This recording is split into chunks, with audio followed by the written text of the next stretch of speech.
So anyways, everything's been test floated, Jim. We're gonna turn this thing over. Kevin, you're gonna shoot in there. We're gonna soda blast the inside of the crankcase. Everything's been, like I said, test fit. Obviously we don't have the other mains in place on purpose because they're a big pain in the ass. And this will all be feather filled in with a Devcon aluminum epoxy. You can see where the original casting isn't sticking to the tube. We'll do that just in case there's a micro leak or something from the factory. There shouldn't be. We pressure tested stuff. If we come around here from the front, again, we're pretty proud of this one.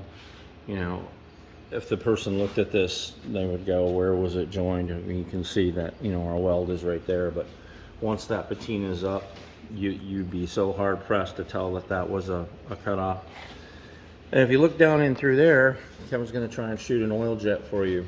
You can see the oil jet sticking up through the main. That's going to spray a jettison of oil, 40 thousandths, on the actual piston crown to cool it. And it's directional. It's at 22 degrees. And it's designed to take and draw heat away from the exhaust valve side across the top of the piston. Crazy asymmetrical growth on this side of the piston because of the nature of the pocket valve. When I was working with the engineers at corporate Polaris and a German engineer from MAN Diesel who was on an internship, we were talking about, oh, we'll shoot the oil in the hottest area of the engine. He said no. He said shoot the oil so that it draws the heat away from the hottest area of the piston to a cooler area of the piston so you get more universal growth with the piston. So my days at corporate Polaris. Pretty cool stuff. Anyways, you'd never know this was a cutoff engine, and really remarkable. It came out great. Kevin did a great job setting up the bottom end and the dead man stop. So we're pretty happy with this, and you know, all the principal machining's done. Now it's just cleaning it, gliptoling it, you know, putting the whole thing together. We have to bore and hone the cylinders, cut the exhaust valve seats, and what's the other big thing, Kevin? There's one other thing. That's it, I think. Cut the exhaust valve seats. Send some pieces out for micro polish. Yeah, we're gonna send the rest of the transmission out micro polished.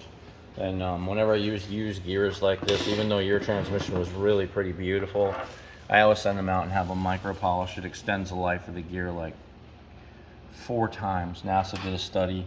The other thing that's really interesting that it does is that they shift so much nicer when all this stuff has been micro polished. It just slides across here.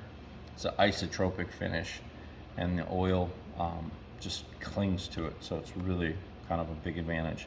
One of the other items here that is kind of our stuff only is, you'll notice our shafts are industrial hard chrome, and then they're gun drilled.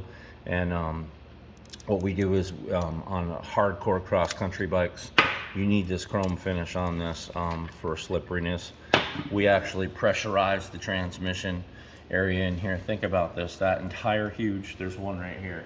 You have this entire huge motorcycle where it's sprockets running through a bushing that I can put in the palm of my hand. A 500-pound motorcycle runs all its power, 45 horsepower, through a non-lubricated bushing with a shaft that's turning centrifugally, and there's no reason in hell oil would want to go in there. You know, centrifugal force throws oil out. You can't, this is 3 thousandths clearance. We pump oil into this, it hydrodynamically floats the transmission main shaft just like the crankshaft is, and it lives like a Stone Age man after that, forever. That's it.